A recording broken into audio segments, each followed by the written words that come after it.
Welcome আপনাকে investing in stock market সিরিজের আরও একটা নতুন ভিডিওতে।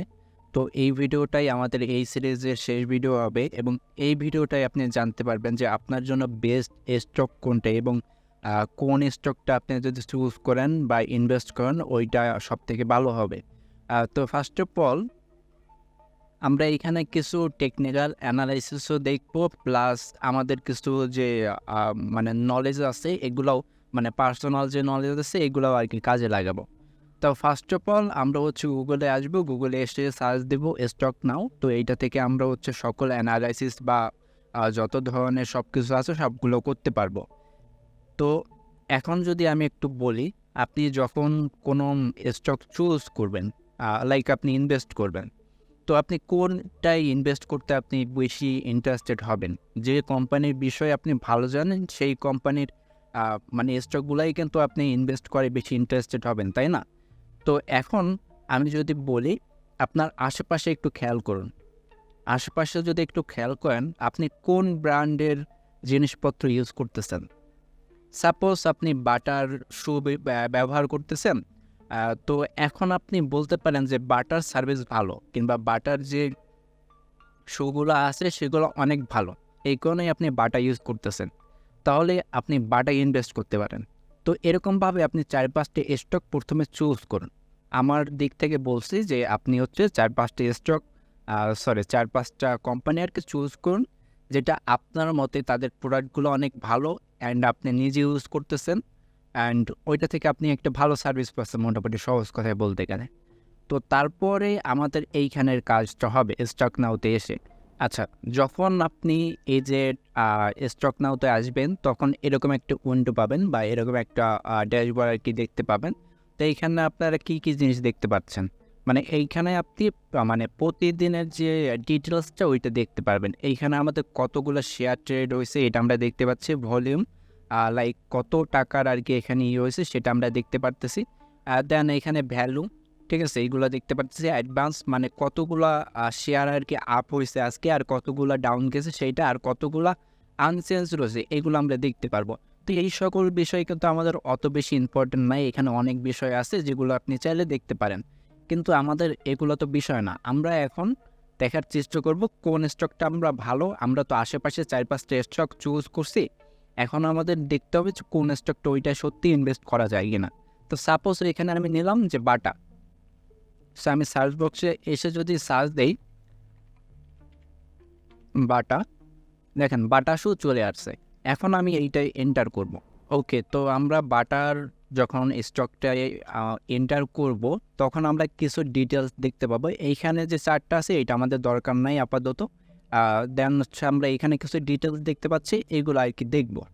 তো এখানে প্রথম যে বিষয়টা আপনি দেখবেন ইনভেস্ট করার জন্য, ফার্স্ট অফ অল এইখানে এই যে এটা লেখা আছে কিনা, মানে কোন ক্যাটাগরির স্টক এইটা, সেইটা আপনি করবেন। এটা যদি এই ক্যাটাগরির হয় খুবই ভালো, বি ক্যাটাগরি হলে তাহলে একটু মানে খারাপ বলবো না, কিন্তু এই ক্যাটাগরির থেকে একটু খারাপ বলা চলে। তারপরে আরও অনেকগুলো ক্যাটাগরি আছে, বাট আমি রিকমেন্ড করব আপনি অলওয়েজ এ ক্যাটাগরির শেয়ারগুলাই ইনভেস্ট করবেন, বা আপনি যদি চান একটু হাই রিস্ক নেবেন তাহলে বি ক্যাটাগরির স্টকগুলোও আপনি পিক করতে পারেন। এটা ডিপেন্ড করে আপনি কোন স্টকটা নিচ্ছেন, সব কিছুর উপর ডিপেন্ড করার পর তারপরে আপনি স্টকটা পিক করতে পারবেন। তো এইখানে আমরা দেখতে পাচ্ছি যে লাস্ট শেয়ার কখন ট্রেড হয়েছে এইটা দেখতে পারতেছি। তো এইখানে আমরা আরও কিছু ডিটেলস দেখতে পারবো যে আজকে কত টাকায় ওপেন হয়েছিল এবং হাই কততে গেছিলো এবং লো কত ছিল, ঠিক আছে, এইটা আমরা সম্পূর্ণ দেখতে পারতেছি। দেন এখানে ইপিএস টিপিএস অনেক কিছু আছে, এগুলো আমাদের দরকার নাই আপাতত। এইখানে আরেকটা যে জিনিসটা বিষয় দেখব সেটা হচ্ছে এখানে শেয়ার হোল্ডিং। তো এইখানে আমরা দেখতে পারবো যে কারা কারা শেয়ার হোল্ড করে আছে এই কোম্পানিতে। তো এইখানে যদি আমরা দেখি যে ডাইরেক্টর এখানে 70% হোল্ড করে আছে, এটার ভ্যালুও শো করতেছে, বাট আমাদের পার্সেন্টেজ থেকেই মূলত সব কিছু বোঝা যাবে। দেন গভর্নমেন্টের কত পার্সেন্ট আছে সেইটা আমরা 0% দেখতে পারতেছি। দেন ইনস্টিটিউট, লাইক অনেক ইনস্টিটিউট আর কি ইনভেস্ট করে। দেন এখানে ফরেন আছে, ফরেন থেকে কতটা ইনভেস্টমেন্ট পাইছে, দেন পাবলিক।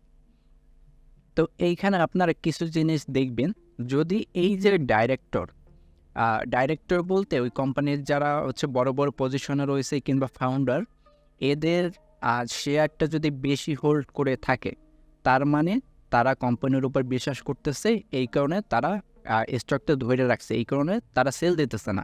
তো এইটা কিন্তু একটা পজিটিভ দিক।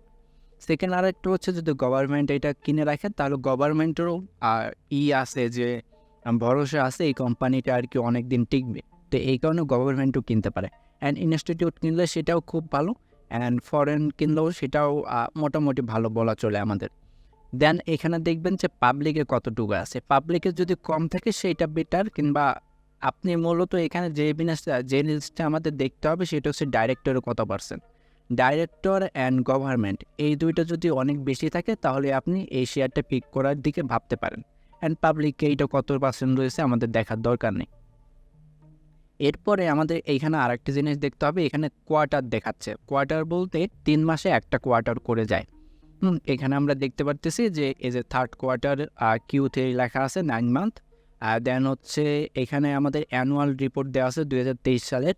দেন এখানে কোয়ার্টার 1 24-এ, তারপর কোয়ার্টার 2 6 মাসে, তারপরে এখানে ডিভিডেন্ড দেওয়া হয়েছে এইটা। তো এখানে আরেকটা বিষয় আপনার একটু খেয়াল রাখতে হবে, এই যে কোয়ার্টার মানে 2023 সালে কোয়ার্টার শো করতেছে থার্ড কোয়ার্টার। তো এই কোয়ার্টারের যে মানে অ্যামাউন্টটা মানে যত টাকা, এইটা কি মানে পরের কোয়ার্টারে বাড়ছে না কমছে, ঠিক আছে? এইটা আপনার একটু খেয়াল রাখতে হবে। এইটা যদি এরকম প্লাস থাকে, যদি বাড়তে থাকে, ঠিক আছে, তাহলে ওইটা পজিটিভ দিক। যদি বারবার নেগেটিভ হইতে থাকে বা এরকমভাবে নেগেটিভ যায় প্রত্যেকবার, তাহলে ওইটা মানে খারাপ দিক। খারাপ দিক বলতে ওইটা আপনি স্টক পিক করবেন না, সহজ কথায়। এটা যদি হচ্ছে বাড়ে তাহলে হচ্ছে আপনি স্টকটা নিতে পারেন। দেন হচ্ছে আপনি এখানে ডিভিডেন্ডটা দেখবেন যে কত পার্সেন্ট দিতেছে। তারপরে এইটা কিসে দিতেছে, 105% হচ্ছে ক্যাশে দিতেছে, এইটা আপনি দেখতে পারেন। তো এই সকল বিষয় আপনি কনসিডার করে তারপরে একটা স্টক পিক করতে পারেন। তো এইখানে একটু বলার বিষয়, আমরা তো এখানে দেখলাম যে এইগুলা নেগেটিভ গেছে। তো আমি একটু বললাম যে নেগেটিভ স্টক আপনি পিক করবেন না। এখন বিষয় হচ্ছে আপনি কোম্পানিটা দেখেন, বাটা কোম্পানিটা কি কোনো মানে নর্মাল কোম্পানি? আপনারা সবাই জানেন এটা হচ্ছে অনেক ভালো একটা কোম্পানি, অ্যান্ড এটার রেপুটেশন অনেক ভালো। তো আপনি কিন্তু সেক্ষেত্রে এইটা পিক করতে পারেন। দেন আমি যদি এখানে বলি, এখানে ইউনিলিভারের শেয়ারটা আমার করা নাই, ওইটা যদি দেখেন ওইটার অন্য রকমের একটা ভ্যালু আছে। দেন হচ্ছে আপনি মারিকোর যদি শেয়ার খেয়াল করেন, মারিকোর শেয়ারও কিন্তু অন্যরকম একটা ভ্যালু আছে। মারিকোর যদি একটা শেয়ার কিনতে চান তাহলে আপনার 2000-এর উপরে পার শেয়ার পড়বে সম্ভবত এটা। এখন কত দাম আছে আমি জানি না যদিও। তো এই সকল বিষয় যদি আপনি কনসিডার করেন, আমি যদি আরেকবার একটু রিভাইজ করি, প্রথমে আপনি দেখবেন যে কোম্পানিটা আপনার আশেপাশে যে কোম্পানিটা আছে সেই কোম্পানিটা প্রোডাক্টটা কেমন, নতুন নতুন প্রোডাক্ট লঞ্চ করতেছে কিনা, কিংবা আপনি যে প্রোডাক্টটা কিনতেছেন ওইটা থেকে আপনি স্যাটিসফাই কিনা, এই সকল বিষয় আপনি আগে দেখবেন। দেন আপনি 10-12টা কোম্পানি সিলেক্ট করলেন। সিলেক্ট করার পর আসবেন স্টক নাও দেয়। স্টক নাওতে আসার পরে আপনার প্রথমে যে কাজটা হবে সেটা হচ্ছে এখানে দেখবেন যে এ ক্যাটাগরির শেয়ার কিনা, কিংবা বি ক্যাটাগরির হলেও আপনি নিতে পারেন। বাট এর থেকে যদি ডাউনগ্রেডের হয় সেগুলো না নেওয়াই বেটার। দেন এখানে আমরা দেখব যে এই যে মানে কোয়ার্টারে এইটা বাড়ছে কিনা। যদি এটা বেড়ে থাকে তাহলে আপনি এটা পজিটিভ দিক ধরে তারপরে আপনি নিতে পারেন। বাট মাঝে মাঝে এটা আপনি মানে ধরতে পারেন, মানে লাইক যদি কোনো ক্রাইসিস আসে তখন যদি ধরেন, তখন কিন্তু সব কোম্পানি ডাউন থাকে, তখন এইটার সাথে মিল করলে হবে না। তো সেক্ষেত্রে আপনি হচ্ছে অন্যভাবে আর কি সবগুলো মিলানোর চেষ্টা করবেন। দেন এইখানে আমাদের লাস্ট যে অপশনটা সেটা হচ্ছে ডাইরেক্টর কত পার্সেন্ট হোল্ড করছে, যদি আমরা এখানে হাইয়েস্ট পাই তাহলে আমরা এই স্টকটা পিক করব। তারপরে আপনি এখানে কিছু নিউজ পাবেন, নিউজগুলোর সাথে আপনি আপডেট থাকতে পারেন। এখানে এই যে নিউজ, দেন মার্কেট ডেটটা আছে, এগুলো আপনি চাইলে দেখতে পারেন, না দেখলেও কোনো সমস্যা নেই। বাট আমি যে জিনিসগুলো বললাম এইগুলো দেখে তারপরে যদি আপনি মোটামুটি ইনভেস্ট করেন তাহলে আপনি মোটামুটি একটা ভালো রিটার্ন জেনারেট করতে পারবেন। আর অবশ্যই ইনভেস্ট যখন আপনি করবেন ওইটা যেন আপনি 1 মাস 2 মাস বা 1 বছর এরকমভাবে না করেন, ওইটা হচ্ছে অনেক বেশি টাইম ধরেই আর কি আপনার করতে হবে। এইখানে আমি একটু দেখাইতে চাই, নাই এখানে এটা নাই। আমি একটা স্টকে ইনভেস্ট করছিলাম একটা সিমেন্ট কোম্পানিতে। তো ওইটার যে প্রফিটটা এখন আমি সম্ভবত 34% প্রফিটে আছি। বাট আমি কিন্তু এখনও স্টকটা সেল দিতেছি না। কারণ আমার ধারণা আমি যদি আরও কিছুদিন হোল্ড করি, আরও কিছুদিন বলতে আরও ৫-৬ বছর যদি আমি হোল্ড করি, ওইটার দাম আরও বাড়বে। তো সেই জন্য যখন আপনার হালকা একটু মানে পাম্প করছে স্টকটা, তখনই আপনি সেল দিবেন না, আরও ওয়েট করুন। আপনার কিন্তু যদি আপনার মনে হয় যে এখন আমার সেল দিয়ে দেওয়া দরকার, আমার এই প্রফিটই হয়ে যাচ্ছে, তাহলে আপনি সেল দিয়ে দেবেন। তো আশা করছি আপনি বুঝতে পারছেন যে কীভাবে আপনি স্টকটা পিক করবেন। তো এই সকল বিষয় যদি আপনি কনসিডার করে দেন আপনি ইনভেস্ট করেন, তাহলে খুব ভালো একটা প্রফিট আপনি জেনারেট করতে পারবেন নেক্সটে। তো আমাদের এই পুরো সিরিজটা যদি আপনি দেখে না থাকেন, তাহলে আমাদের প্লে লিস্টের লিঙ্কটা দেওয়া থাকবে ডিসক্রিপশনে, সেখান থেকে আপনি দেখতে পারেন। আর এরকম আরও নতুন সিরিজের ভিডিওগুলো দেখার জন্য আমাদের চ্যানেলটা সাবস্ক্রাইব করে থাকুন।